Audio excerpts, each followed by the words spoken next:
एक घने जंगल के किनारे बसे छोटे से गांव में राजीव नाम का एक किसान अपनी माँ के साथ रहता था। एक रात उसने एक अजीब सपना देखा। उसने देखा कि वो एक विशाल किले के अंदर है, जहाँ एक सुंदर स्त्री लोहे की सलाखों के पीछे बंद है। वो स्त्री उससे मदद की गुहार लगा रही थी। उसकी आंखों से आंसू झरझर बह रहे थे। राजीव ने घबराते हुए पूछा, कौन हो तुम और यहाँ क्यों बंद हो? स्त्री ने कहा, मैं नंदिनी हूँ। एक जादूगर ने मुझे इस किले में कैद कर लिया है, कृपया मुझे यहाँ से बचा लो। जैसे ही राजीव ने उसकी मदद करने का वादा किया, उसे लगा कि किसी ने उसे पीछे से पुकारा। तभी उसकी आंख खुल गई।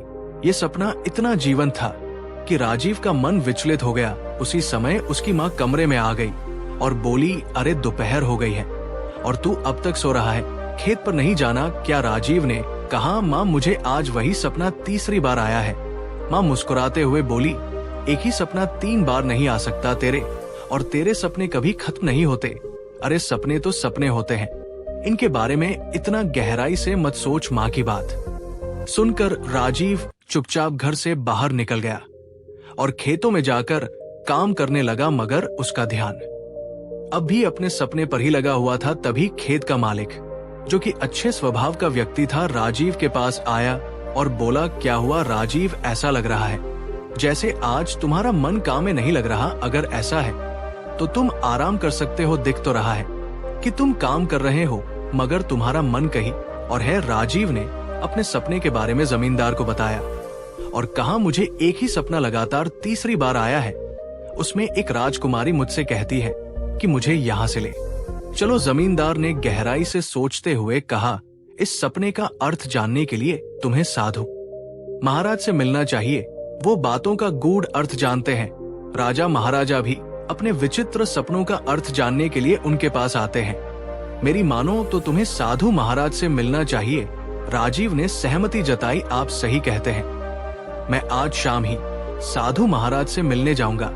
शाम को राजीव साधु महाराज के पास पहुंचा और अपने सपने के बारे में बताया। साधु महाराज ने राजीव से पूछा, जब तुमने ये सपना पहली बार देखा तो उसमें बाकी 2 बार के सपनों से अलग क्या था? राजीव ने सोचते हुए कहा, पहली बार मैंने एक पहाड़ देखा था जिसमें एक गुफा है। उस गुफा के अंदर 3 और गुफाएं हैं। फिर अचानक मैंने खुद को एक किले के अंदर राजकुमारी के पास पाया। इसके बाद जो 2 बार सपने आए, उनमें मैं सीधे किले में राजकुमारी के पास था। साधु महाराज रहस्यमय अंदाज में बोले, सपने हमें बहुत कुछ बताते हैं। तुम्हारा सपना कोई साधारण सपना नहीं है, बल्कि एक अद्भुत संकेत है।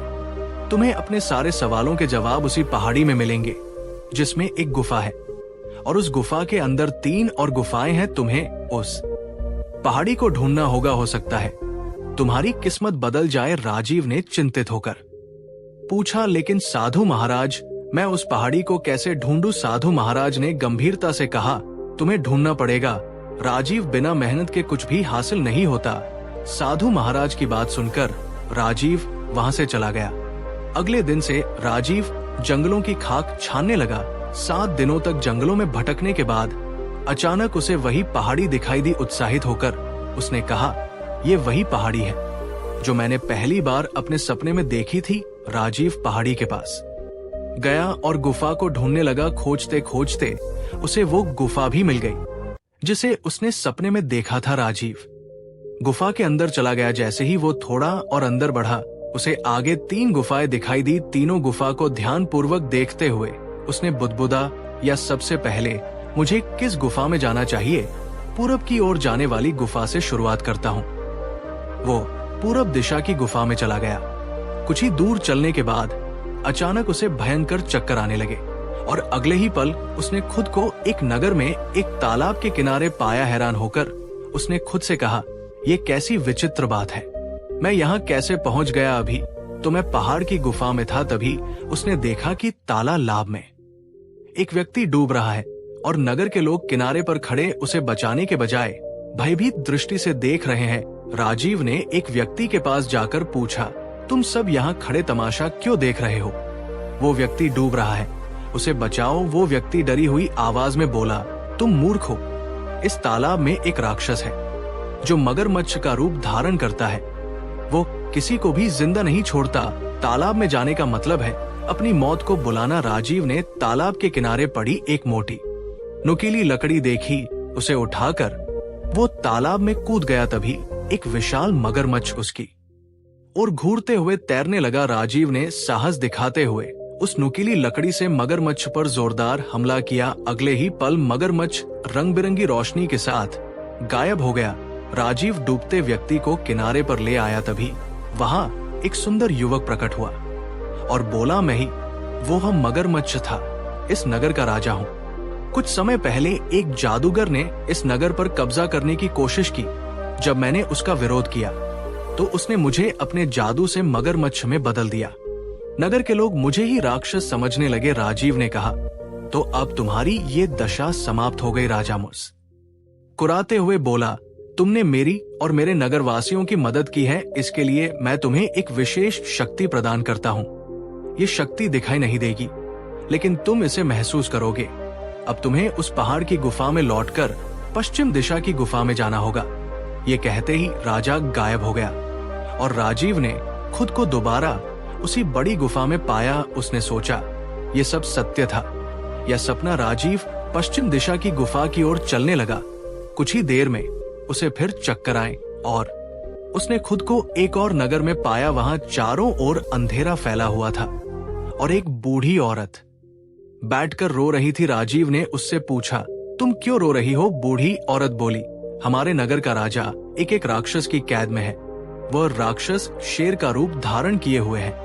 जब तक राजा आजाद नहीं होगा तब तक ये नगर अंधेरे में ही रहेगा। राजीव ने पूछा, क्या यहाँ कोई ऐसा व्यक्ति नहीं है जो राक्षस का सामना कर सके? बूढ़ी औरत ने निराशा भरे स्वर में कहा, यहाँ ऐसा कोई नहीं है, केवल एक साहसी मनुष्य ही उसका मुकाबला कर सकता है। राजीव ने दृढ़ता से कहा, मुझे बताओ वो राक्षस कहाँ है, मैं उसका सामना करूंगा। बूढ़ी औरत उसे एक खंडहर के पास ले गई। वहां एक शेर खड़ा था जो राजीव को देखते ही उस पर हमला करने के लिए लपका। राजीव ने अपनी अद्भुत शक्ति का उपयोग करते हुए शेर को उठाकर खंडहर की दीवार पर दे मारा। जैसे ही शेर दीवार से टकराया, अचानक खंडहर में आग लग गई और वहां मौजूद लोहे की सलाखें गायब हो गई। खंडहर के भीतर से एक व्यक्ति बाहर आया और कृतज्ञता भरे स्वर में बोला, मैं इस नगर का राजा हूँ। तुमने मेरी और मेरे नगर की रक्षा की है, इसके लिए मैं तुम्हें एक और विशेष शक्ति प्रदान करता हूँ। ये शक्ति भी तुम्हें दिखाई नहीं देगी, लेकिन इसे तुम महसूस करोगे। राजा ने कहा, अब तुम्हें उत्तर दिशा की गुफा में जाना होगा, वहां तुम्हारे सभी सवालों का जवाब मिलेगा। ये कहने के साथ ही राजा की आंखों से चमकदार किरणें निकली और राजीव ने खुद को और भी शक्तिशाली महसूस किया। अगले ही पल उसने खुद को फिर से उसी बड़ी गुफा में पाया। बिना समय गवाए वो उत्तर दिशा की गुफा की ओर चलने लगा। कुछ ही देर में उसे फिर चक्कर आए और उसने खुद को उसी किले के अंदर पाया जिसे वह अपने सपने में देखता था। तभी उसके कानों में एक स्त्री के रोने की आवाज सुनाई दी। वह उस आवाज की दिशा में दौड़ पड़ा। कुछ ही देर में वो उन सलाखों के सामने खड़ा था जहां एक सुंदर स्त्री रो रही थी। राजीव को देखकर वो अचानक चुप हो गई। राजीव ने आश्चर्य से उसे देखते हुए कहा, तुम तो वही हो जिसे मैं अक्सर अपने सपने में देखता हूँ। वो स्त्री बोली, मेरा नाम राजनंदिनी है। जब मैं छोटी थी, मेरे महल के राजगुरु ने मुझे एक ऐसी विद्या सिखाई थी जिससे मैं मुसीबत में उस व्यक्ति से मदद मांग सकती थी जो वीर हो और दूसरों की सहायता करने वाला हो। मैंने इसी विद्या का उपयोग कर तुमसे सहायता मांगी है। राजीव ने पूछा, आखिर तुम्हें यहाँ किसने कैद किया है? राजनंदिनी ने बताया, मैं केशव नगर के राजा चंद्रकेतु की पुत्री हूँ। कुछ वर्षों पहले हमारे राज्य में एक जादूगर आया था जो निर्दोष लोगों की बलि चढ़ा रहा था। मेरे पिता ने उसे राज्य से बाहर निकाल दिया। बदले की भावना से उसने मेरा अपहरण कर लिया और मुझे यहाँ कैद कर दिया। शुरू में मुझे लगा कि मैं धरती लोक के किसी किले में हूँ, लेकिन बाद में समझ आया कि ये एक विचित्र नगरी है। राजनंदिनी अपनी बात कही रही थी कि अचानक रंग बिरंगी किरणों के साथ एक व्यक्ति प्रकट हुआ। उसने राजीव को घूरते हुए कहा, तुम कौन हो? राजीव ने दृढ़ता से उत्तर दिया, मैं एक साधारण मनुष्य हूँ और इस स्त्री को आजाद कराने आया हूँ। जादूगर हंसते हुए बोला, तुम शायद नहीं जानते कि मैं कितना शक्तिशाली हूँ। तुम अवश्य उस विचित्र गुफा से आए होंगे। वहां की गुफाओं में जाने वाले लोगों को मैं सबक सिखाता हूँ। राजीव मुस्कुराते हुए बोला, मैंने पूरब और पश्चिम की ओर की गुफाओं की विचित्र नगरिया में जाकर तुम्हारे षड्यंत्र को नष्ट किया है। वहां के राजाओं ने मुझे शक्तियां दी, लेकिन मैं अपनी वीरता के बल पर ही तुमसे लड़ने आया हूं। जादूगर क्रोधित होकर अपने हाथ घुमाने लगा। अचानक राजीव की आंखों से रंग बिरंगी किरणें निकलने लगी और जादूगर के शरीर में आग लग गई। वो झलक राख हो गया। जादूगर के मरते ही राज नंदिनी की लोहे की सलाखें गायब हो गई और वो दौड़कर बाहर आ गई। उसी समय रंग बिरंगी किरणों के साथ दोनों विचित्र नगरों के राजा प्रकट हुए। उन्होंने राजीव से कहा, हम जानते थे कि एक दिन कोई मनुष्य हमारी मदद करने आएगा। उस जादूगर की महत्वाकांक्षा ने हमारी नगरिया को तबाह कर दिया था, लेकिन तुम्हारी बहादुरी से अब सब ठीक हो गया है। अब तुम इस राजकुमारी को लेकर अपनी दुनिया में लौट सकते हो।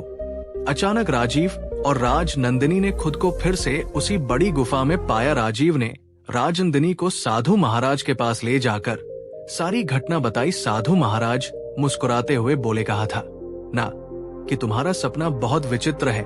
कभी कभी सपने हमें बड़े कार्यों के लिए प्रेरित करते हैं।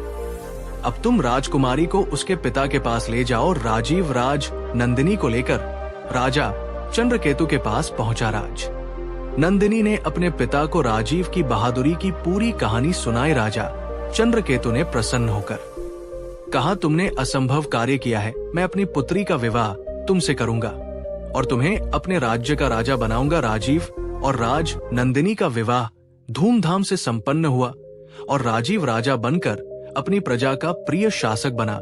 दोस्तों, कहानी कैसी लगी कमेंट करके जरूर बताइए और वीडियो को लाइक और चैनल को सब्सक्राइब करके बेल आइकन पर प्रेस कर लीजिए, जिससे आप प्राचीन कथाओं और कहानियों से जुड़े रहे।